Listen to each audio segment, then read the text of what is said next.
Welcome to positivity. தேநீர் இடைவெளியா இல்லாம தேநீர் இடைவெளியா இருக்குது. அதெல்லாம் இதுவும் பாசிட்டிவிட்டி. சியர்ஸ். மகிழ்ச்சி மகிழ்ச்சி. சார் என்கிட்ட முதல்ல இதான் சார் கேள்வி. சார் இந்த 13 வயசுக்குள்ள வந்த உடனே சார் உலகமே நம்ம கட்டுக்குள்ள வந்துருச்சு அப்படின்ற எண்ணம் மாணவர்களுக்கு வரும். எனக்கும் அப்படிதான் இருந்துச்சு. இப்போ இந்த குழந்தைகள் கிட்ட இந்த பெற்றோர்கள் எப்படி சார் அவங்கள அணுகணும், என்ன நடக்குது, இப்போ சமூகத்தில் எப்படி நடக்குது, நீங்க எப்படி சார் உங்களுடைய மகளை உங்களுடைய டீன்ல வளர்த்தீங்க? ஒரு சின்ன இன்சிடென்ட் ஒன்று இருக்குது. ஒரு பேயிங் கெஸ்ட்டாக எங்கள் வீட்டில் ஒரு பொண்ணு வந்து தங்கியிருந்தாங்க. நான் ரொம்ப அமைதியாக இருக்கிறது அந்த பொண்ணுக்கு ரொம்ப பிடிக்குது. அங்கே நான் சாப்பிட்டுட்டே இருக்கேன், அந்த பொண்ணு பின்னாடி வந்து முதல்ல அப்படி கட்டி பிடிக்குது. கட்டி பிடிச்சா நான் அப்படி திரும்பி பார்க்குறேன், எங்கள் அம்மா வந்துட்டாங்க.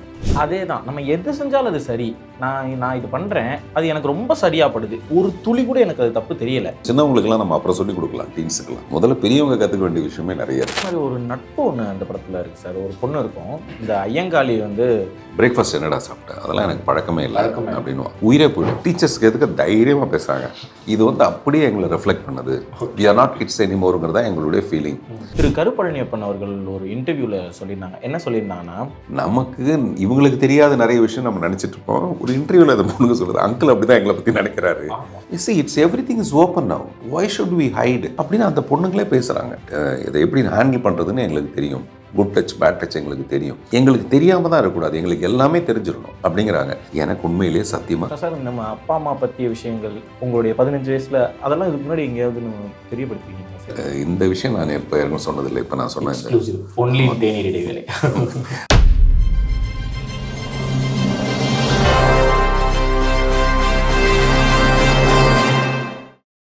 இப்போ சமீபத்தில்ங்க டீன்ஸ் அப்படின்னு ஒரு திரைப்படம் பார்த்தேங்க. நானும் நம்ம எடிட்டர் மதிநிறை செல்வன் அந்த படத்துக்கு போயிருந்தோம். குழந்தைங்க நிறைய பேர் படத்துக்கு வந்திருந்தாங்க. குழந்தைங்களுடைய சிரிப்பு சத்தம், கைத்தட்டி கைத்தட்டி சிரிச்சு சிரிச்சு படம் பார்த்துக்கிட்டு இருக்காங்க. நல்லா இருந்துச்சு. ஒரு 13 பசங்க இருக்கக்கூடிய ஒரு படம். அந்த 13 பசங்க வீட்டிலேருந்து வர்றாங்க, என்ன செய்கிறாங்க, என்ன ஏது, அறிவியல் சம்மந்தமான விஷயங்கள்லாம் அதில் காட்டுறாங்க. நான்லாம் பொதுவாக திரைப்படம் நிறைய பார்க்காத ஆள், இந்த மாதிரியான விஷயங்கள்லாம் நான் பார்க்கல. அதனால பார்க்கும்போது ஒரு மாதிரி நல்லா இருக்குது அப்படிங்கிற மாதிரி தோணுச்சு. இப்போ யார் இயக்கியிருக்கா அப்படின்னா எல்லாருக்குமே நமக்கு தெரியும். பேர் சொன்னால் அவர் தானே அப்படின்னு தோணும். எந்தவித அறிமுகமும் தேவையில்லை. தமிழ் சினிமாவின் மிக முக்கியமான நடிகர், மிக முக்கியமான இயக்குனர். எனக்கு ரொம்ப பிடிச்ச, நான் பர்சனலாக சொல்லணும்னா அழகி திரைப்படம். அதில் அந்த மனுஷனை பார்த்தாலே அவ்வளோ சூப்பராக இருக்கும். எனக்கு பர்சனலாக ரொம்ப பிடிக்குங்க. சும்மா மிகைப்படுத்தி பேசுறது இதுக்கெல்லாம் நான் ஆள் கிடையாது. எனக்கு உண்மையாக ஓங்குத்தமா ஏங்குத்தமான்னு சொல்லிட்டு அந்த தட்டை வச்சு மழை தண்ணியை பிடிச்சி அவர் குடிக்கும் போது, அந்த பொண்ணு பக்கத்தில் நிற்கும் போது நமக்கு அப்படி மனசு அப்படி போயிட்டு வந்துடும். அந்த மாதிரி பார்த்தா நமக்கு தெரிஞ்சவர் பக்கத்து வீட்டுக்காரரு அப்படிங்கிற மாதிரியான ஒரு உணர்வை சர்வசாதாரணமாக ஏற்படுத்தக்கூடிய இந்தியாவின் பெருமைனே சொல்லலாம் இயக்குனர் நடிகர் திரு பார்த்திபன் சார் நம்ம கூட இருக்காங்க. இன்னைக்கு நம்ம இந்த 13 வயசு டீனேஜ் யார் யார் குழந்தைங்கள்லாம் வீட்டில் இருக்காங்களோ அவங்களுடைய அப்பா அம்மா அந்த குழந்தைங்களை எப்படி கையாளணும், இதில் தன்னுடைய அனுபவம் என்னென்னலாம் செய்யணும், இந்த கதைக்காக இவங்க என்னென்னலாம் செஞ்சாங்க, அந்த குழந்தைங்க கூட இருந்தக்கூடிய அந்த என்கவுண்டர்ஸ், அந்த அனுபவங்கள், இதை பற்றியெல்லாம் நம்ம பேசி தெரிஞ்சுக்க போகிறோம். சாரை வெல்கம் பண்ணலாம். வணக்கம் சார். வணக்கம். நீங்கள் பாசிட்டிவிட்டி நிகழ்ச்சியில் தேநீர் இடைவேளை வந்தது எங்களுக்கு பெரும் மகிழ்ச்சி, சந்தோஷம். தேநீர் இடைவெளியா இல்லாமல் தேநீர் இடைவெளியா இருக்குது. அதெல்லாம் இதுவும் பாசிட்டிவிட்டி. சியர்ஸ். மகிழ்ச்சி மகிழ்ச்சி. சார் என்னுடைய நீங்கள் தங்கர் பச்சன் மாதிரி, தங்கர் பச்சன் வந்து சியர்ஸ்ன்னு சொன்னால் கோபம் தரும் இருக்கு, மகிழ்ச்சின்னு சொல்லுங்க. நான் வந்து அந்த டீயோட சியர்ஸ் சொல்றது வந்து ஒரு புதுமையான, அது ஒரு நம்ம லெவல். நான் வந்து இந்த டீ லெவல் தான், டீ கடை டீ அந்த லெவல் தான். இப்போ நான் வந்து எங்கேயாவது காரில் நெடுந்தூரம் பயணம் போகும்போது எத்தனை டீ சாப்பிடுவேன்னு தெரியாது. டீக்காக டீ சாப்பிட மாட்டேன். அந்த டீ கடை வெளியில் போட்டிருக்க 4 பெஞ்சு, அங்கே 4 பேர் உட்காந்துருப்பாங்க. அவங்க பக்கத்தில் போய் உட்காந்து, ஆனால் என்னென்ன சாப்பிட்டீங்களாண்ணா, என்னென்ன அப்படி அவங்க அப்படியேப்பா சார், இப்போ நீங்கள் சொன்ன அழகி இல்லை சார், நீங்கள் என்ன சார் நீங்கள் அப்படின்னு எல்லாருமே நந்திதாதாசன் மனசுக்குள்ளே வச்சுருக்கவங்க தான். அதனால் அந்த மாதிரியான ஒரு சின்ன அனுபவத்துக்காக என்ன நான் சினிமாவில் சம்பாரிச்சிருக்கேன்னு பார்த்தா இந்த மாதிரியான ஒரு சந்தோஷங்கள். டீ சாப்பிட்டேன்னா காசு வாங்கிக்க மாட்டாங்க சார், போங்க சார் அப்படின்னுவாங்க. எனக்கு இந்த உலகம் பூராவுமே அந்த மாதிரி கையில் பைசாவே இல்லாமல் நான் நடந்து போனேன்னா வாழ்நாள் பூரா சோறு போடுறதுக்கு ஆள் இருக்காங்க. இதே தான் எம்ஜிஆர் வந்து டிஎம்கேலேருந்து வெளியில் வந்ததுக்கப்புறம் அண்ணா சிலைக்கிட்ட ஒரு பெரிய மீட்டிங்கில் அவர் சொன்னது, நான் வந்து கணக்கு தப்பாக காமிச்சிட்டேன்னு சொல்லிட்டு ஏதோ ஒரு ஆரம்பிச்சிட்டாங்க. ஆனால் நான் எதுக்குங்க அப்படி பண்ணணும், நான் உங்கள் வீட்டுக்கு வந்தால் ஒரு வேளை சோறு போட மாட்டீங்களா? மக்கள்லாம் அப்படியே கொதிச்செழிஞ்சு நீங்கள் வாங்க கத்துனாங்க. அதில் ஒரு சின்ன லெவல் ஆஃப் மரியாதை நம்ம சம்பாரித்து வச்சுருக்கிறதுக்கு பின்னாடி இருக்கிற ஒரு நேர்மை. நான் எதை செஞ்சாலும் அது ரொம்ப நேர்மையாக செய்யணும்னு நினைக்கிறேன். இந்த சேனல் மூலமாக நான் மறுபடியும் சொல்கிறது ஒரு முக்கியமான விஷயத்த சொல்லணும்னு நினைக்கிறேன். நம்ம எதை பேசினாலும் அதை வந்து திருச்சி அதற்கு பின்னாடி ஏதோ ஒரு 4 வரியை எழுதி, அது என்ன சொல்லுவாங்க, தம்ப்லைன், என்னது தம்ப்நெயில், அந்த மாதிரி ஒரு தம்ப்நெயில்னு அது போட்டு தப்பாக ஒன்று போட்டு அதை ரொம்ப மனசை கஷ்டப்படுத்திடுறாங்க. ஆக்சுவலாக இது வந்து நம்ம 2 பேருக்கும் ஒரு மியூச்சுவலான ஒரு விஷயம். என் படம் இப்போ ரிலீஸ் ஆகிருக்கு, இந்த படம் வந்து உங்கள் சேனல் மூலமாக இவ்வளோ பேர் பார்க்குறவங்களுக்கு இந்த படம் கொண்டு போய் சேர்க்கணும், உங்களுக்கு இந்த படத்தின் இந்த இன்டர்வியூ மூலமாக உங்கள் சேனலும் வளரணும். இது 2 பேருக்கும் சேர்ந்த ஒரு மியூச்சுவல் விஷயந்தான். அதில் என்ன காயப்படுத்தியோ அது கஷ்டப்படுத்தியோ அப்படி எதுக்காக செய்யணும்னு எனக்கு தெரியல. பட் எல்லா இடத்துலையும் நம்ம இன்முகமாக நம்ம ஆரம்பிக்கிறோம். அதுக்கப்புறம் பார்த்திங்கன்னா அதை பார்த்தோம்னா ரொம்ப கஷ்டமாயிடுது. அது ஒரு விதமாக இல்லை. அந்த நீங்கள் ட்விட்டரில் ஃபேஸ்புக்கில் பார்த்தீங்கன்னா ரொம்ப நாகரிகமாக பேசுகிறவங்க இதெல்லாம் கண்டுக்கிறது இல்லை, அப்படியே விட்டுறாங்க. வேறு சில பேர் இருக்காங்க பாருங்க, கெட்ட கெட்ட வார்த்தைகளோடு அது நம்மளை வந்து இதெல்லாம் நம்மளை ஒன்றும் கஷ்டப்படுத்தாதுன்னு நான் நினைக்கிற அந்த மெச்சூரிட்டியில் இருந்தால் கூட அது நம்மளை கஷ்டப்படுத்தாது. அதில் யாரோ ஒருத்தர் நம்மளை கேட்குறாங்க, நம்ம குழந்தைங்களுக்கு கண்ணில் படுது. அது நீங்கள் ஏன் இப்படிலாம் சொல்கிறீங்க, நீங்கள் ஏன் இப்படிலாம் பேசுகிறீங்க, இதெல்லாம் அவாய்ட் பண்ண முடியாதா அப்படின்ற மாதிரியான விஷயங்கள்லாம் இருக்குது. அதனால் அப்படிலாம் இல்லாமல் இருக்கணும். சேனலில் முதல்ல பெரியவங்க சின்னவங்களுக்கெல்லாம் நம்ம அப்புறம் சொல்லிக் கொடுக்கலாம், டீன்ஸுக்கெல்லாம். முதல்ல பெரியவங்க கற்றுக்க வேண்டிய விஷயமே நிறைய இருக்குது. இப்போ நம்ம ஆரம்பிப்போம். சரி சார், நம்மளுடைய சேனல் தொடங்கி 6 வருஷம் ஆச்சு.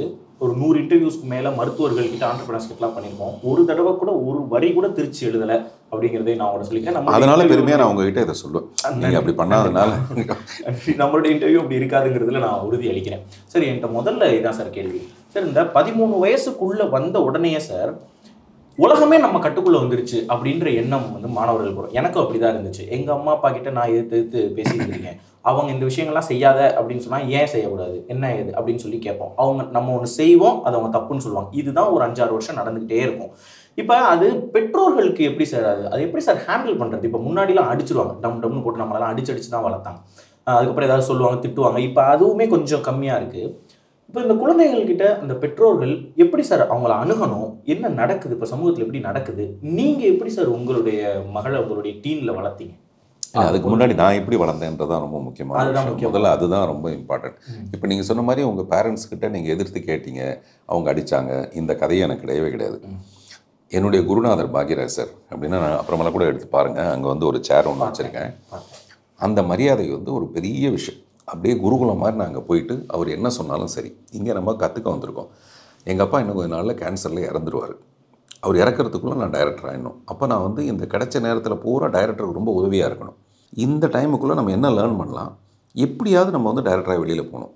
இதில் என்னுடைய என்ன சொல்கிறது, அமைதியும் அடக்கமும் அடிப்பணியணுங்கிற ஒரு விஷயமும், கப்பெல்லாம் எம்டி ஆக்கணும், நமக்குள்ளே இருக்கிற மைண்டில் இருக்கலாம் தூக்கி போட்டணும்னு இப்படி தான் நான் அங்கே இருந்தேன். அதுக்கு பேஸே எங்கள் அம்மா அப்பா. எனக்கு அவங்கள பார்த்தா பயங்கர பயம். 3:45 ஸ்கூல் விட்டாங்கன்னா 4:15 நான் வீட்டில் இருக்கணும், இல்லாட்டி முட்டிக்கு கீழே அடிப்பாங்க. அவங்க போலீஸ் மாதிரி முட்டி கீழே சுடுற மாதிரி. அது எங்கள் அப்பாலாம் அடித்தார்னா இங்கேருந்து தூக்கி போட்டு மிதிச்சுக்கிட்டே இருப்பார். எனக்கு எங்கள் அப்பாவை பார்த்தா அவர் ஒரு பயங்கர கம்பீரமான ஒரு ஹீரோ. அவர் சொல்கிறது கரெக்டு. இத்தனைக்கும் எங்கள் வீட்டில் என்ன பிரச்சனை, 1ஆம் தேதியிலேருந்து 5ஆம் தேதி வரைக்கும் தான் அந்த சம்பளம்னு அவர் நினச்சிட்டு இருப்பார். மீதி எல்லாம் போய் கடன் வாங்குறது. கடனுங்கிறது கௌரவமாக சொல்கிறது, பிச்சை எடுக்கிறது. அந்த லெவலுக்கு குடும்பம் மிக கஷ்டத்தில் இருக்கும்போது நம்ம எப்படியாவது இந்த குடும்பத்தை காப்பாற்றணும். இந்த ரெஸ்பான்சிபிலிட்டி எனக்கு வந்துருச்சு. 15 வயசுலேயே எனக்கு அந்த ரெஸ்பான்சிபிலிட்டி வந்துருச்சு. இனிமேல் நம்ம அப்பாவை கஷ்டப்படுத்தாமல் நம்ம தான் இந்த குடும்பத்தை பார்க்கணும். அம்மா சொல்கிறதெல்லாம் இப்போ உதாரணத்துக்கு ஒரு பொண்ணை திரும்பி பார்க்குறோம் அந்த வயசில், அப்படி திரும்பி பார்ப்போம். அது வந்து இதெல்லாம் ரொம்ப தப்பு இல்லை நமக்கு, இது எதுக்காக இப்படி வருது, இது நிறைய காமெடிலாம் அவர் நடக்கும். ஒரு சின்ன இன்சிடென்ட் ஒன்று இருக்குது. ஒரு பேயிங் கெஸ்ட்டாக எங்கள் வீட்டில் ஒரு பொண்ணு வந்து தங்கியிருந்தாங்க. நான் ரொம்ப அமைதியாக இருக்கிறது அந்த பொண்ணுக்கு ரொம்ப பிடிக்குது. ஒரு நாளைக்கு வீட்டில் வந்து எங்கள் அம்மா வெளியில் உட்காந்து ஏதோ தலைவாரிக்கிட்டு இருக்காங்க. ஒரே ஒரு ரூம் தான், கிச்சன் அங்கே இருக்கும், இங்கே ரூம். அங்கே நான் சாப்பிட்டுட்டே இருக்கேன். அந்த பொண்ணு பின்னாடி வந்து முதல்ல அப்படி கட்டி பிடிக்குது. கட்டி பிடிச்சா நான் அப்படி திரும்பி பார்க்குறேன், எங்கள் அம்மா வந்துட்டாங்க. இது வரைக்கும் நான் அந்த மாதிரி ஒன்றுமே நடந்ததில்லை. அந்த பொண்ணு அந்த ரியாக்ட் பண்ணதுக்கப்புறம் நான் இப்படி திரும்பி பார்க்குற நேரத்தில் எங்கள் அம்மா வந்தாங்க. வெளத்து போயிட்டேன். எங்கள் அம்மா வந்தாங்க, அது பயங்கர ட்ராமா குயின். எங்கள் அம்மா சட்டுன்னு வெளியில் போனோம், அது பரவாயில்ல. சுற்றி வந்து அந்த ஈர்க்குச்சி அதை தேடுறாங்க, அந்த சீப்பை தேடுறாங்க, இப்படி போகிறாங்க வராங்க, என்ன பண்ணுறதே தெரில. அப்படியே இப்போவே நான் இப்படி இருக்கேன். போயிட்டாங்க. போனால் நான் என்ன பண்ணுறேன்னா, எனக்குள்ளே இருந்த தப்பு வந்து இந்த பொண்ணு யாருன்னு நான் டிசைட் பண்ணாமல் இருந்தது. என் மனசுக்குள்ளே நிறைய ஆசை இருக்குது, ஆனால் அதை எக்ஸ்ப்ரெஸ் பண்ணாதனால அந்த பொண்ணு என்னை வந்து இப்படி ஒரு ரியாக்ஷன் இருந்தது. அதை எங்கள் அம்மா பார்த்துட்டாங்க. இனிமேல் அவ்வளோதான், நான் செத்தேன். அவங்க பாட்டில் வெளியில் போனாங்க, உட்காந்தாங்க, ரொம்ப நேரம் வந்து இப்படி பண்ணிக்கிட்டே இருக்காங்க. அந்த பொண்ணு அப்படியே ஒரு மாதிரி தழுதழுத்து போச்சு. அதான் ஃபஸ்ட்டு டைம் வேறு. ஒரு நிறைய தடவை தப்பு நடந்திருந்தால் கூட பரவாயில்ல, அப்படிலாம் ஒன்றுமே கிடையாது. சாப்பாடு கொண்டு வந்து எனக்கு வச்சுருக்காங்க நான் சாப்பிட்றதுக்கு. சாப்பிட்றத விட்டுட்டு இந்த விஷயம் நடந்துருச்சு, இந்த ரொமான்ஸ். நான் சாப்பிடாமல் நிறுத்திட்டு அங்கே போயிட்டு நான் வந்து எழுதுகிறேன். நடந்த தப்புக்கு 2 ரீசன். ஒன்று வந்து அந்த பொண்ணை நான் பார்த்த உடனே நான் அந்த பொண்ணை தங்கச்சியாக ஃபீல் பண்ணியிருக்கணும். தங்கச்சின்னு கூப்பிட்ருக்கணும். அப்போ அந்த பொண்ணு அண்ணேன்னு என்னை கூப்பிட்ருக்கணும். அப்படி கூப்பிடாமல் இருந்தது என்னுடைய கிருத்திரம், என்னுடைய கிரிமினல் விஷயம், என் மைண்டுக்குள்ளே இருந்த கிரிமினாலிட்டி. முதல்ல அது வந்து தப்பு. ரெண்டாவது, சாப்பாடை காக்க வச்சா தப்பு வரும், நீ தண்டனை அனுபவிப்பேன்னு எங்கள் அப்பா சொன்னார். இது ரெண்டுமே இன்றைக்கி நடந்ததுக்கான விஷயம் வந்து அதுதான். இனிமேல் நான் அந்த பொண்ணை வந்து என்னுடைய தங்கச்சி மாதிரி நினைக்கணும். சாப்பாட்டை நான் இனிமேல் காக்க வைக்க மாட்டேன். எழுதுகிறேன், சாப்பாட்டை நான் இனிமேல் காக்க வைக்க மாட்டேன்னு சொல்லிட்டு வடபழனி கோயிலில் போய் சத்தியமாக உட்காந்து எழுதுகிறேன். இதுதான் என்னுடைய மனநிலை. இல்லாட்டி என்ன ஜென்ரலாக என்ன நினைப்பாங்க, என்ன வாட் இஸ் தட், ஒரு சின்ன தப்புன்னா அது ஒரு பெரிய விஷயமாக்கிடுவீங்களா நீங்கள் ஊரை? ஜெயகாந்தனுடைய சில நேரங்கள் சில மனிதர்களில் கூட ஒரு தப்பு நடந்துட்டு வந்தோடனே அந்த அம்மா வந்து ஊரை பூரா கூட்டிடுவாங்க. அதுக்கு அவர் சொல்கிறதே என்ன சொல்லுவார்னா, ஏதோ நடந்து போச்சுன்னு சொல்லிட்டு குளிச்சுட்டு வாடின்னு சொல்லியிருக்கலாம், அதை விட்டுட்டு ஏன் நீங்கள் இந்த மாதிரி ஊரை கூட்டினீங்கன்னு அப்படி நினைக்கிறதுக்கு வாய்ப்பு இருக்குது. ஆனால் நான் இப்படி தான் நினச்சேன். மறுநாள் எங்கள் அம்மா வந்து அந்த பொண்ணை கொண்டு போய் கலாக்ஷேத்ராவில் படிக்குது. அந்த பொண்ணு நீயே கொண்டு போய் விட்டுட்டு வான்றாங்க.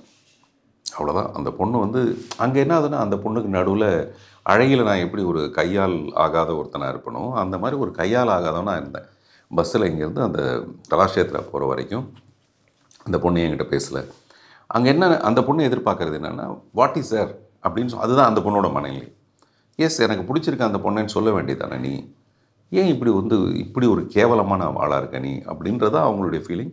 அப்படியே அவங்க பெட்டு பிடிக்கெல்லாம் கொண்டு போய் கொடுத்துட்டு அந்த பொண்ணு விறுவிறுன்னு உள்ளே போயிடுச்சு. நான் பார்த்துட்டே நின்றுட்டுருக்கேன். இப்படியா திரும்பி பார்க்க மாட்டேன், திரும்பி பார்க்கவே இல்லை. அதுக்கப்புறம் ஒரு 3 மாதம் கழித்து எனக்கு மனசு கேட்காம ஒரு தடவை போய் ஏதாவது சொல்லலாம் பேசலான்ட்டு போனால் அந்த பொண்ணு வெளியே வர மாட்டேன்னுச்சு. நான் எழுதி கொடுத்து அனுப்புகிறேன், அவங்க வரவே இல்லை. அதுக்கப்புறம் இந்த நிமிஷம் வரைக்கும் நான் அதை பார்க்கல. நான் இது எதுக்கு இந்த எக்ஸாம்பிள் சொல்கிறேன்னா, இது என்னுடைய மனநிலை. பெற்றோர் சொல்கிறது கரெக்டு தான், நமக்கு தான் இந்த கேடுகட்ட புத்தி அந்த வயசில் வருது அப்படின்னு நான் நினச்சிட்டு இருந்தேன். அப்படியே அடுத்தடுத்த ஜென்ரேஷன் என் தம்பிக்குமே அந்த டிஃப்ரென்ஸ் வந்து இருந்தது. இப்போ என்னுடைய குழந்தைங்களை நான் பார்க்கும்போது அந்த வயசில் ஏற்படுறது சரியான உணர்வுன்னு நான் புரிஞ்சுக்கிறேன். அப்போ எனக்கு வந்ததும் சரியான உணர்வுன்னு நான் நினச்சேன். அதனால் என்னால் அமைதியாக இருக்க முடிஞ்சது. டீயை தாண்டி ஒரு கிளாஸில் ஒன்று குடித்தேன்னா அது வந்து 23வது வயசாக இருக்கும். அது வரைக்கும் நான் அதில் கட்டுப்பாடோடவே இருந்திருப்பேன். நான் அப்படி இருந்து தான் நான் இந்த சினிமாவில் இந்த இடத்துக்குள்ளே வந்திருக்கிறது ரீசன். அப்போ நான் எங்கேயோ தடுமாறி போயிருந்தேன்னு வச்சுங்களேன், டெஃபினட்டாக இந்த இடத்த அடைஞ்சிருக்க முடியாதுன்னு நான் இப்போவும் நம்புகிறேன். என்னுடைய கட்டுப்பாடு தான் அதுக்கு ரொம்ப முக்கியமான விஷயம். இது எல்லாத்தையும் நம்ம ஒரு பாடமாக புகுட்டினோம்னா இந்த இன்றைக்கி இருக்கிற ஜென்ரேஷனில் வந்து அதை அக்செப்ட் பண்ணிக்க மாட்டாங்க. ஒரு ப்ராக்டிக்கல் ஆள் நான் தான் அதுக்கு உதாரணமாக சொல்லணும்னா. பட் என் குழந்தைங்களுக்கு வர அந்த ஏஜில் வர எல்லா டிஃப்ரென்ஸையும் என்னால் புரிஞ்சிக்க முடிஞ்சது. எனக்கு தெரிஞ்சது அதுதான் நியாயம். ஏன்னா நான் நிறைய படிக்கிறேன். ஸோ இப்போ எனக்கு இதெல்லாம் புரிதல் வந்துருச்சு எனக்கு. பட் அதை எப்படி ரொம்ப சேஃப்டியாக ஹேண்டில் பண்ணுறது, அதுதான் இப்போ நம்ம சொல்லிக் கொடுக்க வேண்டிய விஷயம். அதுதான் சார். இப்போ நீங்கள் ஒரு இன்சிடென்ட் சொன்னீங்க. இந்த இன்சிடெண்ட்டில் நீங்கள் எப்படி ரியாக்ட் பண்ணீங்க அப்படிங்கிறத சொன்னீங்க, அம்மா எப்படி ரியாக்ட் பண்ணாங்கன்ற சொன்னாங்க. அதுக்கப்புறம் அம்மா உங்கள்கிட்ட ரியாக்ட் பண்ணுற விஷயங்கள், ஏன்னா உங்கள் தம்பிக்கு ஒரு மனநிலை இருக்குது, உங்களுக்கு ஒரு மனநிலை இருக்குது, ஆனால் அம்மா அவங்க தான். அப்போ உங்ககிட்ட ஒரு மாதிரி ரியாக்ட் பண்ணணும், உங்கள் தம்பிகிட்ட ஒரு மாதிரி ரியாக்ட் பண்ணணும். இந்த விஷயம் தான் நான் தெரிஞ்சுக்கிறேன். அதாவது எங்கள் அம்மா வந்து படிக்காதவங்க, அவங்களுக்கு வந்து இதெல்லாம் தெரியாது. எனக்கு என்னுடைய குழந்தைங்க அந்த 13-14 வயசு வரும்போது என்ன இருந்தது அப்படி இல்லை எங்கள் அம்மாவுக்கு. எனக்கும் எங்கள் தம்பிக்கும் இருந்த விஷயம் என்னென்னா, என்ன ஒரு கார்ப்பரேஷன் ஸ்கூலில் படிக்க வச்சாங்க, என் தம்பியை கான்வென்ட் ஸ்கூலில் படிக்க வச்சாங்க. வீட்டில் இருந்த வசதி காரணமாக அந்த மாதிரிலாம். அது ஒரு பெரிய விஷயம் இருக்குது, அது ஒரு கதை இருக்குது அதுக்கு பின்னாடி. நான் எல்லாத்தையும் யோசிச்சு பார்ப்பேன், இது எதனால் இப்படிலாம் நடந்தது. என் தம்பிக்கும் எனக்கும் உள்ளதுன்னா, என் தம்பி ரொம்ப நல்லா படிப்பான். ஏதோ காரணத்தினால அவனுக்கு கொஞ்சம் செல்லம் அதிகமாகவே இருந்தது வீட்டில். அப்புறம் அவன் வச்சது தான் சட்டம்னு வீட்டில் வச்சுருப்பாங்க. இங்கே நான் அப்படி கிடையாது, நான் வந்து ஒரு அடிமை மாதிரியே இருப்பேன். ஆனால் அந்த அடிமைத்தனமோ அது எல்லாமே எனக்கு உபயோகப்பட்டுச்சுன்னு நான் பார்க்குறேன். நான் அப்படி பார்க்குறேன். எங்கள் அம்மாவுக்கு வந்து 2 பேருக்கும் வேறு விதமாக ஹேண்டில் பண்ணணும்னு அவங்களுக்கு தெரியாது. என் தம்பிகிட்ட சொன்னால் அவன் கேட்க மாட்டான், அதனால் அவங்க சொல்லாமே விட்டுருவாங்க. என்கிட்ட சொல்லணும்னு அவசியமே கிடையாது, முறைச்சா போதும் நான் வந்து நடிங்கிடுவேன். அது இந்த நிமிஷம் வரைக்கும் அப்படி தான் இருக்காங்க அவங்க, என்கிட்ட அப்படியே தான் இருப்பாங்க அவங்க. அதனால் என் குழந்தைங்கள வரும்போது நம்மளாம் பார்த்துட்டு அப்புறம் லயலாவில் கொண்டு போய் என் டாக்டரை சேர்க்க போகும்போது நான் சொன்ன ஒரு விஷயம் என்னென்னா, கல்லூரிங்கிறதே நம்ம உடனே என்ன நினச்சிக்கிறோன்னா, இது காதலுக்கான பருவம், காதலிக்கிற பருவம் அப்படிங்கிறத நம்ம முடிவு பண்ணிக்கிறோம். நிறைய பணம்லாம் என்கிட்ட இல்லைம்மா, எனக்கு வந்து உங்கள் 3 பேரையும் நல்லபடியாக படிக்க வைக்கணும், படிக்க வச்சு நீங்கள் நல்ல வேலைக்கு நல்ல ஒரு அந்தஸ்துக்கு நீங்கள் வந்துடணும், அவ்வளோதான் என்கிட்ட இருக்கிற பணம், அல்லது அதுக்கு நான் ஏற்பாடு பண்ணிவிடுவேன். அதனால் நான் ஏதோ சினிமா நடிகர் நிறைய பணம் இருக்கும் அப்படிலாம் நினச்சிக்கிட்டு இங்கே போனால் இந்த லவ் பண்ணுறதுங்கிற மாதிரி விஷயத்துக்குள்ளே வரக்கூடாது. அந்த இடத்துல வந்து ரொம்ப சப்டியூடாக அந்த விஷயத்தை எப்படியாவது சொல்லணும். அது அவங்களும் புரிஞ்சுக்கிற ஒரு கட்டாயம் வந்தது, பக்குவம் இருந்தது அவங்களுக்கு. கல்லூரி படிப்புலாம் முடித்ததுக்கப்புறம் ஒரு நாளைக்கு வந்து சொன்னாங்க, நான் இந்த மாதிரி ஒரு திருமணம் செய்துக்கணும்னு சொன்னாங்க. அதில் எந்த விதமான கருத்து வேறுபாடுமோ ஜாதி மதமோ அது என்னெல்லாம் கேட்குறதுக்கான விஷயம்லாம் கிடையவே கிடையாது. அது வந்து அவங்களுடைய டெசிஷனாக இருந்தது. அந்த மாதிரி எங்களுக்குள்ளே நான் ரொம்ப நல்லா என் குழந்தைங்களை ஹேண்டில் பண்ணுறதுக்கு காரணம் வந்து என் மனநிலை. எங்கள் அப்பா அம்மாவுடைய வற்புறுத்தல் கிடையாது, ஆனால் என்னுடைய மனநிலை. அந்த வயசில் நமக்கு எல்லாத்துக்குமே நம்ம செய்கிறது தப்புன்னு தோணுச்சு. நம்ம தப்பு செய்கிறோம், அதுதான் நம்ம ஏன் செய்கிறோன்னு தெரியலன்னு ஒரு கேள்வி இருந்தது. இப்போ அப்படி கிடையாது. இப்போ வந்து நம்ம செய்கிறது தான் சரி. இது ஏன் நம்ம எல்லாரும் தப்புன்னு சொல்கிறாங்க அப்படிங்கிற அதே தான். நம்ம எது செஞ்சாலும் அது சரி. நான் இது பண்ணுறேன். அது எனக்கு ரொம்ப சரியாப்படுது. ஒரு துளி கூட எனக்கு அது தப்பு தெரியல. ஆனா அம்மாவும், அப்பாவும் அது தப்புன்னு சொல்றாங்க. அப்ப அத நான் எப்படி டிஃபர் பண்ண முடியும்? எனக்கும் ஓரளவுக்கு தப்புன்னு தெரிஞ்சு அம்மா சொன்னாங்கன்னா நியாயம் இருக்கு. தப்பே அது கிடையாது அப்படின்னு உறுதியா நான் நம்பி அதை செய்யும்போது அவங்க சொல்லும்போது ஒரு கிளாஷ் மாதிரி, ஒரு முரண் மாதிரி ஏற்படுதுல்ல சார்? இந்த கதையை எழுதி முடித்தோன்னே ஃபஸ்ட்டு டயலாக் நான் எழுதுனது we are not kids anymore. இந்த கதையை நான் வந்து ஒரு 1000 தடவை சொல்லியிருப்பேன். 1000 தடவைனா தினம் சொல்கிறது, எழுதுறது கிடையாது.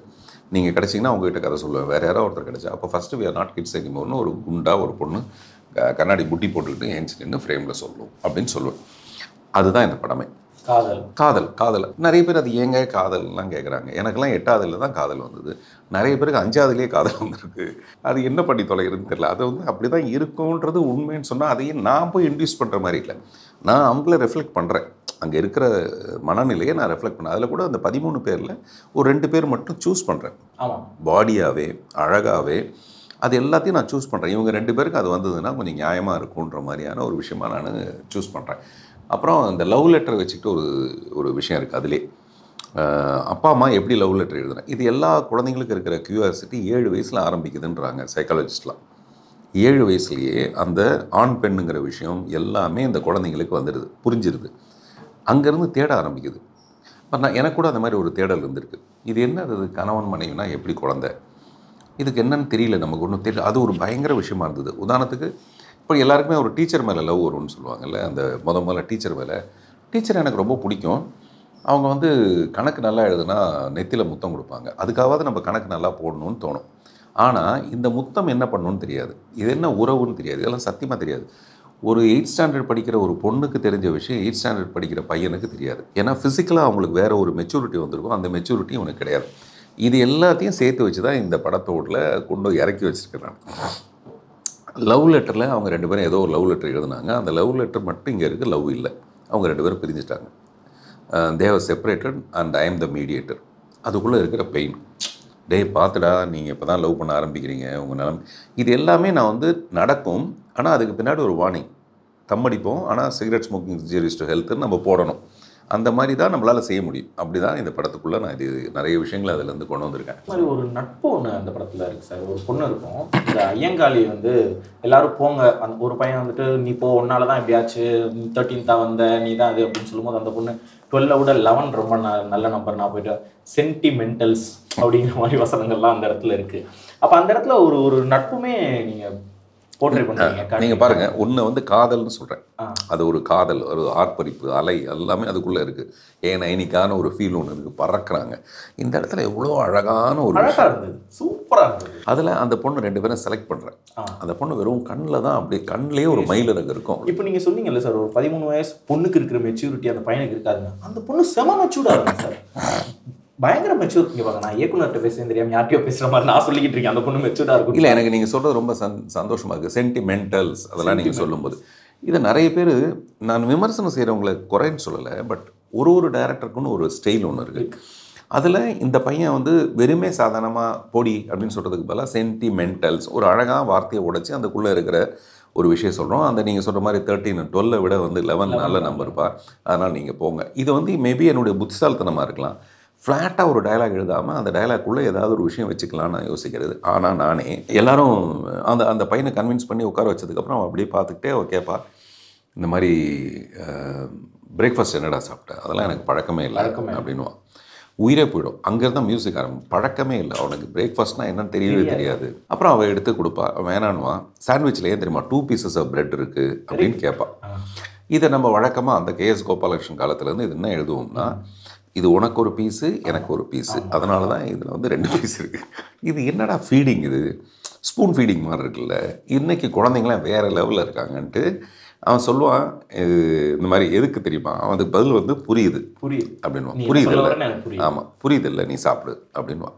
நான் என்னன்னே சொல்லலை, அது ஆடியன்ஸுக்கு புரியும். அப்போ நான் ஆடியன்ஸு வேற ஒரு லெவலுக்கு அதை மாற்றுறேன் இந்த வசனங்கள் மூலமாக.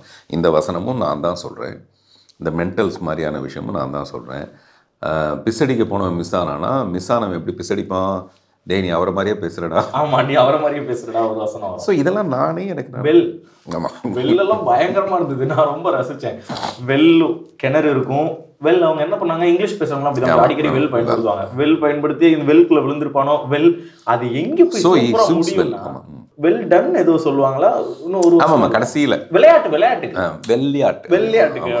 நல்லா கவனிச்சிருக்கீங்க நீங்க. அதெல்லாம் எவ்வளவு பேர் கவனிச்சாங்கன்னு தெரியாது. வெல் அந்த கடைசியில் அவன் எல்லாம் தேடலாம் வெல் அப்படின்னு போவான். அவன் வந்து கில்லாடி. இந்த படத்தில் இருக்க 13 பேருமே கில்லாடி. அது வந்து ஒரு இந்த 13 குழந்தைங்களோட இந்த 18 மாதம்ன்றது வந்து ஒரு பியூட்டிஃபுல் ஜேர்னி. குழந்தைங்களுக்கு நம்ம எல்லாருமே அந்த மாதிரி தான் இருக்காங்க. இவங்களுக்கு வந்து நான் சொல்லி கொடுத்து தெரியறதை விட இவங்க ஒரு மொபைலை வச்சுட்டு சிரித்து பேசிகிட்டு இருக்காங்க. நான் போகும்போது அவங்க மறைச்சிருவாங்க. நமக்கு இவங்களுக்கு தெரியாத நிறைய விஷயம் நம்ம நினச்சிட்டு இருப்போம். ஒரு இன்டர்வியூவில் அந்த பொண்ணுங்க சொல்லுது, அங்கிள் அப்படி தான் எங்களை பற்றி நினைக்கிறாரு. It's everything is open now, why should we hide அப்படின்னு அந்த பொண்ணுங்களே பேசுகிறாங்க. வி நோ ஹவு டு இதை எப்படி ஹேண்டில் பண்ணுறதுன்னு எங்களுக்கு தெரியும். குட் டச் பேட் டச் எங்களுக்கு தெரியும். எங்களுக்கு தெரியாமல் தான் இருக்கக்கூடாது, எங்களுக்கு எல்லாமே தெரிஞ்சிடணும் அப்படிங்கிறாங்க. எனக்கு உண்மையிலேயே சத்தியமாக நான் அதை அப்ரிஷியேட் பண்ணுறேன். இந்த வளர்ச்சி ஒரு நல்ல புத்திசாலித்தனம் ஏன் 30 வயசில் வரணும்? எனக்கெல்லாம் எத்தனை கழுத வயசானாலும் அப்புறம் தான் ரொம்ப லேட்டாக வந்துக்கிட்டே இருக்குது ஒரு காலகட்டத்துலையும். இது வந்து எனக்கு முன்னாடியே இதை நான் பல தடவை இன்டர்வியூவில் சொல்லியிருக்கேன். எனக்கு இப்போ இருக்கிற மெச்சூரிட்டி இன்னும் கொஞ்சம் முன்னாடியே இருந்திருந்தால் நிறைய விஷயம் சுமூகமாக சந்தோஷமாக முடிஞ்சு போயிருக்கும். நான் வந்து தேவையில்லாமல் இதை ரொம்ப காம்ப்ளிகேட் பண்ணிக்கிட்டேன். என்னுடைய அறிவின்மையினால் நான் காம்ப்ளிகேட் பண்ணிட்டேன். ஆனால் அவங்களுடைய மெச்சூரிட்டி ரொம்ப அவசியம்னு நினைக்கிறேன். அதனால் நீங்கள் சொல்லும்போது எனக்கு ஒன்று தோணுது, நான் சொல்கிறேன். படத்துலங்க ஒரு பையன் இருப்பான். அந்த பையன் சார் சொன்ன மாதிரி ஐயங்காலின் பையன் சாப்பாடு வாழ்க்கையில் காலை உணவு சாப்பிட்டதே கிடையாது, பிரேக்ஃபாஸ்ட்டே சாப்பிட்டது. அப்போ அந்த பொண்ணு வந்து ஒரு சாண்ட்விச் வச்சு, சாண்ட்விச்னா மேலே ஒரு பிரெட் பீஸு கீழே ஒரு பிரெட் பீஸ், நடுவில் சிக்கன் இருந்தால் சிக்கன் சாண்ட்விச், வெஜ் இருந்தால் வெஜ் சாண்ட்விச், அந்த மாதிரி இருக்கும். அப்போ இதில் ஏன் 2 பிரெட் இருக்குமா அப்படின்னு சொல்லி கேட்டுச்சு. எனக்கு அதில் ஒரு புரிதல் இருந்தது. ஆனால் சார் வந்து சொன்னது என்னென்னா 2 இருந்தால் தான் அது நம்ம சாப்பிட முடியும் அப்படிங்கிற மாதிரி சொன்னான். இப்போ நான் அதை வேறு மாதிரி புரிஞ்சுக்கிட்டேன். எப்படி புரிஞ்சுக்கிட்டேன்னா, நான் சொல்கிறேன் சார், ஒன்னோட ஒன்று துணையாக இருந்தால் தான் இந்த ஒரு சாண்ட்விச்சே உருவாகும். இந்த பிரெட்டுக்கு இந்த பிரெட்டு துணை. ஏன்னா நீங்கள் ஒரு சாண்ட்விச்சை வச்சுட்டு மேலே வெளியே இதை வச்சுட்டு அப்படியே கொடுக்க முடியாது, இல்லை கீழே வச்சுட்டு இப்படி பிரெட்டை பிடிச்சிட்டு கொடுக்க முடியாது. ஒன்னோட ஒன்று துணை. இந்த மாதிரி இந்த 2 பிரெட்டும் ஒன்னோட ஒன்று துணையாக இருக்க மாதிரி நான் உனக்கு துணையாக இருக்கேன் அப்படின்னு அந்த பொண்ணு சொல்கிற மாதிரி நான் அது உங்கள் புரிதல் ரொம்ப சந்தோஷமாக நல்லா இருக்குது. பட் நான் சொல்ல வந்ததுன்னா இது ஷேரிங். சாண்ட்விச் எதுக்காக 2 இருக்குன்னா ஷேரிங்னா, நீ பாதி நான் பாதி சாப்பிடணும். இந்த உலகத்தில் விளையிறது எல்லாமே நான் வேற ஒரு கதை பண்ணி வச்சுருக்கேன். அதில் ஒருத்தர் வீட்டில் போய் என்னுடைய கேரக்டர் ஒரு காட்டில் இருந்திருப்பான். அவன் பாட்டு நேராக வந்து வேற ஒருத்தர் வீட்டில் வந்து வெளியில் நல்வரவுன்னு ஒரு கோலம் போட்டிருக்கும். அதை பார்ப்பான், பார்த்து நேராக உள்ளே வருவான். பெரிய பங்களா, டைனிங் டேபிள் என்னென்ன இருக்கும் எடுத்து வச்சு சாப்பிடுவான். அந்த வீட்டு பொண்ணு வந்து சண்டைக்கு போடுவியா, யார் நீ அப்படின்னு கேட்பான். அவன் சொல்லுவான், இந்த பூமியில் விளையிறது எல்லாமே எல்லாருக்கும் சொந்தம், அது எப்படி நீங்கள் மட்டும் சாப்பிட்லான்னு அவங்க வீட்டு சோறு எடுத்து சாப்பிடுவான். அவனை அடித்து விரட்டுவாங்க வெளியில். எதுக்கு சொல்ல வரேன், அவங்க மாதிரி எழுதிருக்கீங்களா? ஆமாங்க, எக்ஸ்க்ளூசிவ்ங்க. பார்த்துக்கோங்க. இந்த மாதிரி என்கிட்ட ஒரு 80 கதை இருக்குங்க. இதே எக்ஸ்க்ளூசிவ், ஒய்க்ளூசிவ் அந்த மாதிரிலாம் இருக்குது என்கிட்ட. அதெல்லாம் தாண்டி இருக்குது. என்னுடைய தாட் வந்து இந்த மாதிரி தான். இந்த பூமியில் விளையிறது எல்லாமே நமக்கு தானே, அதில் என்ன ஏற்றத்தாழ்வு இதெல்லாம் நமக்கு தோணுது. என்னுடைய சக்திக்கு உட்பட்டு இதை நான் செஞ்சுக்கிட்டே இருக்கேன். பார்த்திபன் மனிதநேயம் மன்றம்னு ஒன்று வச்சுருக்கேன். இது அந்த நான் 35 வருஷமாக நான் வளர்கிற காலத்தில் பூரா அது இருக்குது. நான் சம்பாதிக்கிறதுல ஒரு சரிபாதியை நான் அதுக்கு பயன்படுத்துகிறேன், சரிபாதி நான் சினிமாவுக்கே பயன்படுத்துகிறேன். சினிமாவிலேருந்து 4 காசு வந்தால் தான் மறுபடியும் இந்த பார்த்திபன் மனிதநேயம் மன்றத்தை நடத்த முடியும். இல்லாட்டி அந்த போர்டு கூட என்னால் பண்ண முடியாது, மறுபடியும் ரீபெயிண்ட் பண்ண முடியாது. ஸோ அந்த மாதிரி. அதனால் இதில் நான் நினச்சி ஷேரிங் தான் அந்த மகிழ்ச்சி. அதான் சார், இப்போ இயக்குனராக நீங்கள் நினைக்கிறீங்க, பார்வையாளராக எனக்கு வேற ஒன்று புரியுது. அது நல்லா இருக்கு சார். மனிதநேயம் சொல்லுங்கள். பார்வையாளராக உங்களுக்கு புரிஞ்சால் பரவாயில்ல, உங்களுக்கு புரியாததை பிடிக்கலன்னு சொல்லிட்டு போயிருக்கீங்க, அதுதான் ப்ராப்ளம். இந்த படத்தோட செகண்ட் ஹாஃப் வந்து மிகப்பெரிய வருத்தம் எனக்கு. குழந்தைங்க பார்த்துட்டு அப்ரிஷியேட் பண்ணுறாங்க, குழந்தைங்க பார்த்துட்டு கொண்டாடுறாங்க. சயின்ஸ்லாம் பியூட்டிஃபுல்லாக இருக்குது சார். நான் வந்து ஒரு படத்துக்கு போனேன்னா எனக்கு தெரியாததை தெரிஞ்சுக்கிறது தான் எனக்கு பிடிக்கும். அங்கே போனால் நான் ஒரு விஷயத்தை லேர்ன் பண்ணணும். இல்லாட்டி எதுக்கு அந்த படத்துக்கு போகணும்? முதல்ல எனக்கு அந்த படத்தில் ஒரு 4 ஷாட்டாவது என்னை வந்து இம்ப்ரெஸ் பண்ணிடணும். நான் வந்து படத்தை வந்து பார்த்துட்டு படம் நல்லா இருக்குது நல்லா இல்லைன்னு விமர்சனம் பண்ணுற ஆள் கிடையாது. நான் சொல்ல பொதுவாகவே நான் போனேன்னா என்னை என்கேஜ் பண்ணணும். எனக்கு புரியாத விஷயத்தெல்லாம் நான் பார்க்கவும், இதில் இந்த மாதிரி ஒரு விஷயம் சொல்லியிருக்கேன் இன்ட்ரெஸ்டெல்லாரில், அது எங்கள் வயசே ஆகாது போல இருக்குது இங்கே, அது ஏம்மா அப்படின்னு டாக்டர்கிட்ட வந்து கேட்டால் அது வந்து இந்த மாதிரியான ஒரு விஷயம். அப்படி ஒரு புரிதலை நான் ஏற்படுத்திக்குவேன். எனக்கு இல்லைன்னா நான் ஏற்படுத்திக்குவேன். மகிழ்ச்சி சார். இப்போ நீங்கள் மனிதநேயம் மன்றம் இப்படிலாம் சொல்லும்போது திரு கருப்பழனியப்பன் அவர்கள் ஒரு இன்டர்வியூவில் சொல்லியிருந்தாங்க. என்ன சொல்லியிருந்தாங்கன்னா, எங்கள் டேரக்டர், இப்போ நீங்கள் எப்படி பாக்யராஜ் சார் சொல்கிறீங்களோ அந்த மாதிரி சொல்லியிருந்தாங்க. எங்கள் டேரக்டர் நாங்கள் தூங்கிட்டு இருப்போம், லேட் நைட் வரைக்கும் நாங்கள் ஒர்க் பண்ணுவோம், தூங்கிட்டு இருப்போம். அவர் சீக்கிரம் வந்துடுவார், 4:30 மணி 5:30 மணி அந்த மாதிரி அவர் எந்திரிச்சு வந்துடுவார். எந்திரிச்சு ஒரு டீ எப்பயுமே அவர் குடிப்பார். டீ கிளாஸ் அப்படி வைக்கும்போது இந்த சத்தம் கேட்டக்கூடாது, கேட்டால் நாங்கள் எந்திரிச்சிருவோம் அப்படிங்கிறதுக்காக அதில் இந்த மாதிரி இதே மாதிரி ஒன்று வச்சு மேலே வைப்பார். அந்த சத்தம் வந்து நாங்கள் எந்திரிச்சிடக்கூடாது அப்படின்னு நினைப்பாரு அப்படின்னு. இது ஒன்று. இன்னொன்று, நான் படம் பண்ண போகிறேன்னு சொல்லிட்டேன், உன்ட்ட கதை இருக்கான்னு கேட்டார். இந்த கதை இல்லை, அப்போ நான் வெளியே போகிறேன் அப்படின்னா இது வரைக்கும் நீ என்ன செய்வ, நீ படம் பண்ணுற வரைக்கும் அட்வான்ஸ் வாங்குற வரைக்கும் என்கிட்ட வந்து மாதம் மாதம் சம்பளம் வாங்கிட்டு போ அப்படின்னு சொன்னார். சார் இந்த பண்பு இது ரெண்டுமே செய்ய வேண்டிய அவசியம் இல்லை சார். ஜென்ரலாக யோசிச்சு பார்த்தா அது ரெண்டுமே செய்ய வேண்டிய அவசியம் இல்லை. நீங்கள் ஒரு இயக்குனர், அவங்க உங்ககிட்ட இருந்து தொழில் கற்றுக்கிட்டாங்க, அவங்க வெளியே போகிறாங்க, நல்லபடியாக போயிட்டு உட்காந்து வாழ்த்து வெளியே அனுப்பி வச்சிருக்கலாம். நீங்கள் ஒரு டீ குடிக்க வர்றீங்க, இப்படி சத்தம் கேட்டுறதுனால அவங்க எந்திரிச்சிருவாங்களான்னு தெரியாது நமக்கு, ஆனாலும் கேட்கக்கூடாதுன்னு நினைக்கிறீங்க. இந்த பண்புகள் வந்து எப்படி சார் உங்களுக்கு நீங்களா வளர்த்துக்கிட்டதா இல்லை உங்களுடைய குடும்பத்துல இருந்து உங்களுக்கு வந்ததா? இல்லை, எங்கள் அம்மாவும் அப்பாவும் அதில் ரொம்ப, ஏன்னா இப்போ நீங்கள் சொல்கிறீங்க எங்கள் இயக்குனர்கள் உதவி இயக்குனர்கள் வந்து சரியில்லை அப்படின்னு சொல்கிறீங்க. நீங்கள் வந்து கொஞ்சம் கடிந்து பேசுறது பார்க்க முடியுது, இருந்தாலும் அவங்க மகிழ்ச்சியாக தான் பணியாற்றுறாங்கன்னு நினைக்கிறேன். அந்த அந்த கண்டிப்பும் இருக்குது, அதே நேரத்தில் டீ கிளாஸ் சத்தம் கேட்கக்கூடாதுன்னு வைக்கிற அளவுக்கான ஒரு விஷயமும் இருக்குது. இது என்ன? இப்போ நான் உதவி இயக்குனர்களை இங்கே இருக்கிறவங்கள இப்போ இருக்கிறவங்க நான் தப்புன்னு சொல்கிறது என்ன தப்பாக சொல்கிறேன்னா, இப்போ என்கிட்ட கிருஷ்ணமூர்த்தின்னு ஒருத்தர் இருக்கார், கோ டைரக்டர். அவர் கிட்டத்தட்ட 15-20 வருஷமாக இருக்கார். அவர் என்னடா டைரக்டர் ஆவாருங்கிறது தான் என்னுடைய கனவு. இந்த படம் வெற்றி அடையும் போது நான் அந்த ப்ரொடியூசர்கிட்ட சொல்லியிருக்கிறது, அவர் டைரக்டர், நான் ஹீரோவாக நடிக்கிற ஒரு படம். இதுதான் என்னுடைய அடுத்த ஸ்டெப். அது எல்லாமே இந்த படத்தோட வெற்றியில் இருக்குது. அதே மாதிரி தான் இப்போது நான் கருப்பழனியப்பன் மாதிரி தான் இப்போவும் பார்த்துட்டுருக்கேன். பட் வரவங்கெல்லாம் கருப்பழனியப்பனாவோ கிருஷ்ணமூர்த்தியாவோ வரதில்லை. அதுதான் அங்கே தான் பெரிய ப்ராப்ளம். அதை நான் எப்படியாவது அவங்கள டியூன் பண்ண பார்க்குறேன். எனக்கு வல்லினம் வராது. எலி வளையுள் நுழைந்ததுன்னு சொல்லுன்னா சொல்ல தெரியாது. எங்கள் அம்மாவுக்கும் தெரியாது, எனக்கும் தெரியாது. எங்கள் அப்பா வந்து அதில் ரொம்ப ஸ்ட்ரிக்ட்டு. அவர் இன்றைக்கி சொல்லிட்டு போயிட்டாருன்னா ராத்திரியெல்லாம் நான் உட்காந்து எழுதி மறுநாள் என்னுடைய அழகான கையெழுத்தோடு அவர்கிட்ட காட்டும். அதை இப்படி வச்சுட்டு வந்துடுவேன் நான். அவர் பார்க்கணும், அப்ரிஷியேட் பண்ணணும். அவர் வந்து அப்ரிஷியேட்லாம் பண்ண மாட்டார், அவர் அப்படி பார்ப்பார், அவ்வளோதான். தவறு செய்யாமே இருக்க முடியாது.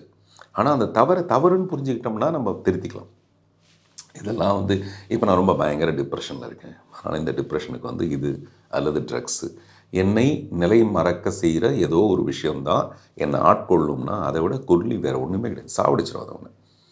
டெம்பரவரியாக நீங்கள் அதுலேருந்து எஸ்கேப் ஆக ட்ரை பண்ணிங்கன்னா, அது யாராக இருந்தாலும், குழந்தைங்களாக இருந்தாலும் பெரியவங்களாக இருந்தாலும், ஒரு பிரச்சனை, இந்த பிரச்சனையில் வந்து டெம்பரவரியாக எனக்கு வந்து இந்த தண்ணி அடித்தா கொஞ்ச நேரம் அப்படியே தூங்கிடுவேன், அப்புறம் ட்ரக்ஸ் சாப்பிட்டா இன்னும் 2 நாளைக்கு நான் தூங்குவேன் அப்படின்னா, அந்த மாதிரி நான் வந்து 92C ஒரு இடத்துல கஷ்டப்படுற நேரத்தில் அப்போவே ட்ரக்ஸை யூஸ் பண்ணுற நிறைய பேர் அங்கேயே தான் இருக்காங்க.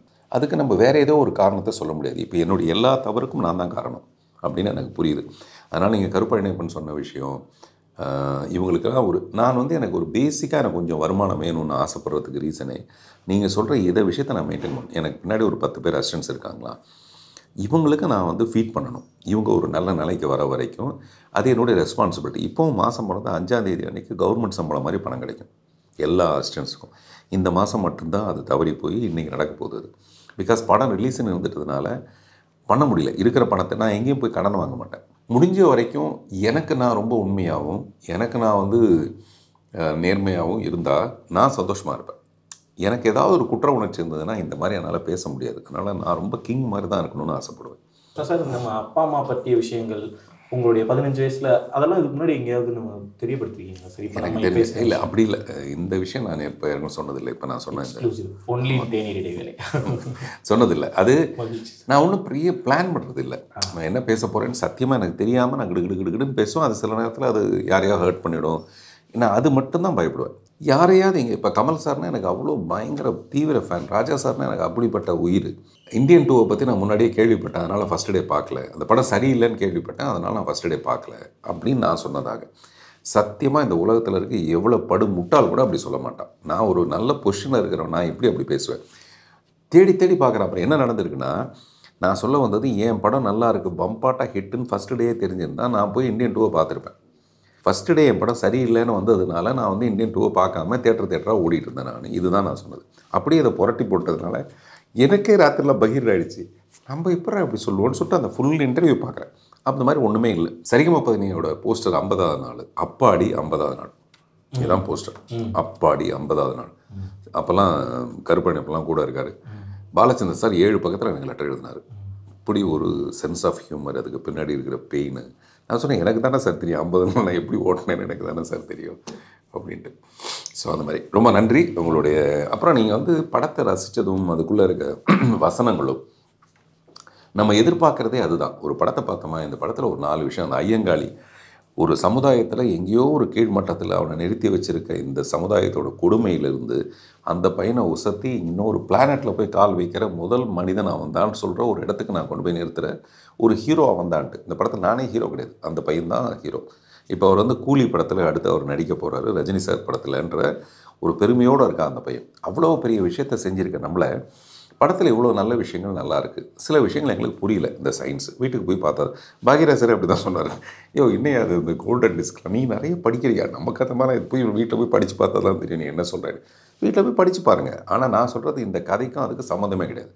இதில் கோல்டன் டிஸ்க் இருந்தாலும் ஸ்பேஸ்ஷிப் இருந்தாலும் இல்லாட்டியும் இவங்க எல்லாரும் போனாங்க, அத்துமீறி போய் பேரண்ட்ஸ் சொல்கிறதையோ இல்லாட்டி டீச்சர் சொல்கிறதையோ தப்பு, நமக்கு மீசம் முளைச்சி போச்சு, நமக்கு பெரிய லெவலில் ஒரு ஹீரோயிசம் வந்துருச்சுன்னு நினச்சிட்டு போனவங்க பரிதவிக்கிற பரிதவிப்பு தப்பிக்க முடியாமல் அங்கே ஒரு பெரிய பூதத்துக்கிட்ட போய் மாட்டிக்கிட்டாங்க. அந்த பூதம் என்ன சொல்லுதுன்னா, எனக்கு ஒரே ஒருத்தர் மட்டும் கொடுங்க பலியா, மீதி பேரெலாம் நீங்கள் போகலாம் அப்படின்னு சொன்னால், அப்போ யார் அதை சாக்ரிஃபைஸ் பண்ணுறா? அவன் சொல்கிறான், நீங்களாம் வீட்டுக்கு போகலன்னா வருத்தப்படுறதுக்கு ஆள் இருக்குது, ஆனால் எனக்கு வீட்டில் இல்லை, பூமியிலேயே ஆள் கிடையாது. So I am the eligible person அப்படின்னு சொல்லுவான். நமக்கு கண்ட பொலன்னு தண்ணி வந்துடும் இன்னமும் எனக்கு. ஸோ அப்படிப்பட்ட ஒரு உயர்ந்த நிலையில் இருக்கிற ஒரு பையனை சொல்கிறதுனா, நான் ஒரு சப்போர்ட்டிங் ஆக்டராக தான் அந்த படத்தை நினச்சிருக்கேன். நான் தான் பணம் செலவு பண்ணி, நான் ட்ரெஸ் எல்லாம் நல்லா போட்டுக்கிட்டு, அதுவும் நான் வந்து அவரை வச்சு யோகி பாபு வச்சு கிண்டல் பண்ண வச்சுருப்பேன். நீங்கள் போட்டிருக்க ட்ரெஸ்ஸை பார்த்தா 2 நாளைக்கு முன்னாடி கிளம்ப ஆரம்பிச்சிருப்பீங்க போல இருக்குன்னு சொல்லிட்டு. சரி, எனக்கு கொஞ்சம் ஜென்ரலாகவே இந்த வேற ஒரு பர்செப்ஷனில் இருந்து வேற ஒரு ஆங்கிள்லேருந்து லைஃப்பை பார்க்குற ஒரு தன்மை இருக்கிறதுனால நான் ட்ரெஸ் பண்ணிட்டு போகும்போது எனக்கு நானே கிண்டல் அடிச்சுக்கிற ஒரு விஷயம் இருக்கும். அந்த பையன் நியூஸ் பேப்பர் படிப்பான், மேலே படிக்கவா அப்படின்னு கேட்பான், அவர் மேலே படிக்க வைக்கவா அப்படின்னு. நல்ல நல்ல அற்புதமான விஷயங்கள். இவ்வளோ விஷயங்களை வச்சுக்கிட்டு அந்த படத்தை வந்து யாராவது குழந்தைங்களுக்கான படமே வரலப்பா, 40 வருஷம் ஆச்சு இந்த படம் வந்திருக்கு, இதை நீங்கள் கொண்டாடுங்கன்னு பத்திரிக்கையாளர்கள் சொல்கிறது அவங்களுடைய கடமைன்னு நான் நினைக்கிறேன். என் படம்னே விட்டுட்டு என்ன அதில் ஒரு யூ சர்டிஃபிகேட் படம், என்ன அதில் தப்பாக இருக்குது அந்த படத்தில்? அதை எதுக்காக இது வந்து குழந்தைகள் கை தட்டினாங்க, நிறைய குழந்தைகள் சிரிச்சு பார்த்தாங்க. 5வது நாள் 6வது நாள் 7வது நாள் படம் இப்போ ஓடிட்டு இருக்குங்க, பிரமாதமாக ஓடிட்டு இருக்கு. அது எல்லாமே இந்த விமர்சனங்களோட அடிப்படையில் கிடையவே கிடையாது. ஆனால் நான் விமர்சனத்தை பார்த்து தான் படம் பார்க்க போகிறேன். மகாராஜா படத்தை நான் அப்படி தான் பார்க்க போனேன். எல்லா விமர்சனங்களும் அது நல்லா எழுதியிருந்ததுனால தான் நான் படம் பார்க்க போனேன். அப்படியும் டெஃபினட்டாக ஒரு கூட்டம், நானே அப்படி தான் அதை மதிப்பேன். ஆனால் நம்ம படத்தில் அப்படி என்ன பெரிய தப்பாக இருக்குது, அது எதுக்காக அதை வந்து ஒரு ஃபஸ்ட் ஹாஃப் நல்லா இருக்குது, செகண்ட் ஹாஃப் நல்லா இல்லை, நல்லா இல்லைன்னா அங்கே புரியலன்றது தான் அர்த்தம். அதை வந்து நான் தொடர்ந்து இதையும் நல்லா இல்லாத செகண்ட் ஹாஃப் பண்ண தயாராக இருக்கேன். நன்றி சார். நன்றி. Thank you so much. தேங்க்யூ. இன்னைக்கு குழந்தைங்களை எப்படி வளர்க்கணும் அப்படிங்கிறதுங்க, தன்னை எப்படி தன்னுடைய அப்பா அம்மா வளர்த்தாங்க, நான் எப்படி என்னுடைய குழந்தைய வளர்த்தேன், இன்னைக்கு தேதிக்கு இருக்கக்கூடிய குழந்தைகளுடைய எக்ஸ்போஷர் என்ன, இப்போ இருக்கக்கூடிய பெற்றோர்கள், டீனேஜ் பெற்றோர்கள்லாம் 2010-11 கல்யாணம் ஆனவங்க தான். அப்போ அவங்களாம் எப்படி ஹேண்டில் பண்ணணும், அதுக்கப்புறம் இந்த படங்களை பற்றின விஷயம், தன்னை பற்றின விஷயம், இது வரைக்கும் எங்கேயுமே வெளிவராத நிறைய விஷயங்கள் சார் சொல்லியிருக்காங்க. நிச்சயமாக இந்த பாசிட்டிவிட்டி உங்களுக்கு கண்டிப்பான முறையில் பயனுள்ளதாக இருக்கும்னு மிக உறுதியாக நம்புகிறேன். இன்னொரு பாசிட்டிவிட்டி நிகழ்ச்சியில் உங்கள் அனைவரையும் சந்திக்கிறேன். நன்றி. ஒருபோதும் அடையாமல் என்று உளிரணும்